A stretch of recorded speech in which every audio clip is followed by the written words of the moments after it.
Welcome back to knowledge with AR.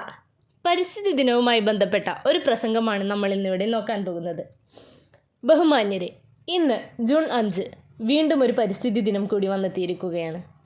പരിസ്ഥിതി പ്രശ്നങ്ങളെക്കുറിച്ചുള്ള അവബോധം വളർത്താനും പ്രകൃതി സംരക്ഷണം ഉറപ്പാക്കാനും ഒരു ദിനം എന്ന ആശയത്തെ ആസ്പദമാക്കി 1973 മുതൽ ഐക്യരാഷ്ട്രസഭ അസംബ്ലിയാണ് ഈ ദിനാചരണം ആരംഭിച്ചത്. പൊതുവെ നമ്മുടെ ഉള്ളിലുള്ള പരിസ്ഥിതി ദിനം എന്നാൽ മരം നടുക എന്നതാണ്. എന്നാൽ പരിസ്ഥിതി ദിനത്തിൽ ഒരു മരം മാത്രം നട്ടാൽ മതിയോ? അതിലൂടെ തീരുമോ നമ്മുടെ പരിസ്ഥിതി പ്രശ്നങ്ങൾ? ഈ ഒരു ദിവസം മാത്രം ചിന്തിച്ചാൽ മതിയോ നമ്മുടെ ഭൂമിയെയും പ്രകൃതിയെയും? ഇങ്ങനെ കുറേയേറെ ചോദ്യങ്ങൾ നമ്മൾ സ്വയം ചോദിക്കേണ്ടതുണ്ട്. മരം നടുന്നത് നല്ല കാര്യമാണ്. അതിലൂടെ നമുക്ക് പ്രകൃതിയിൽ പല മാറ്റങ്ങളും കൊണ്ടുവരാൻ പറ്റും. എന്നാൽ ഇതോടൊപ്പം നമ്മൾ ചെയ്യേണ്ട മറ്റു കുറേ കാര്യങ്ങളുമില്ലേ? ആദ്യം തന്നെ ഈ ഭൂമി മനുഷ്യരായ നമ്മുടെ മാത്രമല്ല എന്ന ബോധം നമുക്കുണ്ടാകണം. ഭൂമിയിലെ എല്ലാ ജീവജാലങ്ങൾക്കും ഇവിടെ ജീവിക്കാനുള്ള അവകാശമുണ്ട്. അതിനെ നശിപ്പിക്കുന്ന പ്രവൃത്തികൾ ചെയ്യാതിരിക്കുക എന്നതാണ് ഈ പരിസ്ഥിതി ദിനത്തിൽ നാം പ്രതിജ്ഞയെടുക്കേണ്ട ഒരു കാര്യം.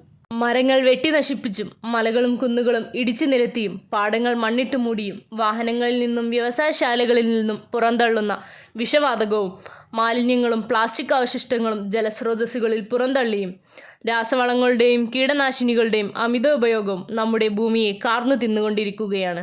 സ്വാർത്ഥ ചിന്താഗതിക്കാരായ നമ്മൾ മനുഷ്യർ സ്വന്തം കാര്യം നിറവേറ്റാനായി നമ്മുടെ ഈ ആവാസ വ്യവസ്ഥയെ തന്നെയാണ് നശിപ്പിക്കുന്നത്.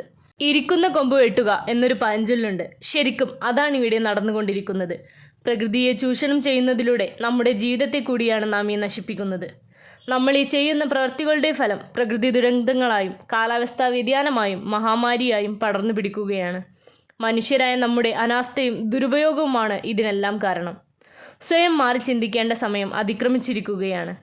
പ്ലാസ്റ്റിക് ഉപയോഗം കുറയ്ക്കുക, മാലിന്യ നിർമ്മാർജ്ജനം നടപ്പിലാക്കുക, ജലാശയം സംരക്ഷിക്കുക, ജൈവമാലിന്യ സംസ്കരണം, മരങ്ങൾ വെച്ച് പിടിപ്പിക്കുക, ജലവും വൈദ്യുതിയും പാഴാക്കാതിരിക്കുക, മാലിന്യങ്ങൾ അലക്ഷ്യമായി വലിച്ചെറിയാതെ അവ ശാസ്ത്രീയമായി സംസ്കരിക്കുക തുടങ്ങിയ കാര്യങ്ങളിലൂടെ നമുക്ക് നമ്മുടെ പരിസ്ഥിതിയെ സംരക്ഷിക്കാം.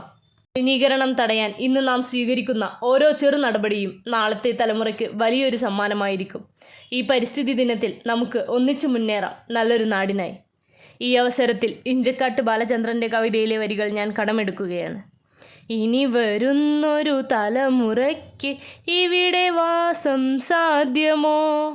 അതെ, ഇനി വരുന്നൊരു തലമുറയ്ക്ക് ഇവിടെ വാസം സാധ്യമാണെന്ന് നമ്മുടെ പ്രവർത്തനങ്ങളിലൂടെ നമുക്ക് തെളിയിക്കാം. ഓരോ ചുവടും പ്രകൃതിയോട് ഇണങ്ങി കരുതലോടെ ജീവിക്കാം. ഇത്രയും പറഞ്ഞുകൊണ്ട് ഞാൻ എൻ്റെ വാക്കുകൾ ഉപസംഹരിക്കുന്നു. നന്ദി. ഇത്തരത്തിലുള്ള കൂടുതൽ വീഡിയോസിനായി നമ്മുടെ channel like, share and subscribe. Thank you.